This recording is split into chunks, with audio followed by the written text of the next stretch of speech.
ಆಮಿಷ ಆತಂಕದಿಂದ ದೂರ ಇದ್ದು ನಿರ್ಭೀತಿಯಿಂದ ಮತದಾನ ಮಾಡುವಂತೆ ಜಾಗೃತಿ ಮೂಡಿಸಲು ಪೊಲೀಸ್ ಮತ್ತು ಅರೆಸೇನಾ ಪಡೆಯಿಂದ ಪಥಸಂಚಲನ ನಡೆಯಿತು.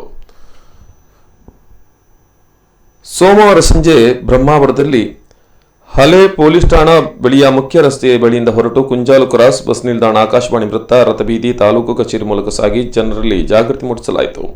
ಉಡುಪಿ ಹೆಚ್ಚುವರಿ ಪೊಲೀಸ್ ಅಧೀಕ್ಷಕ ಸಿದ್ದಲಿಂಗಪ್ಪ, ಪೊಲೀಸ್ ಉಪಾಧೀಕ್ಷಕ ದಿನಕರ್, ಬ್ರಹ್ಮಾವರ ವೃತ್ತ ನಿರೀಕ್ಷಕ ದಿವಾಕರ್, ಬ್ರಹ್ಮಾವರ ಠಾಣಾಧಿಕಾರಿ ಮಹಾಂತೇಶ ನಾಯಕ್, ಕೋಟಾ, ಮಲ್ಪೆ, ಮಣಿಪಾಲ, ಉಡುಪಿ ನಗರ ಠಾಣಾಧಿಕಾರಿಗಳು ಪಥಸಂಚಲನದಲ್ಲಿ ಭಾಗಿಯಾಗಿದ್ದರು.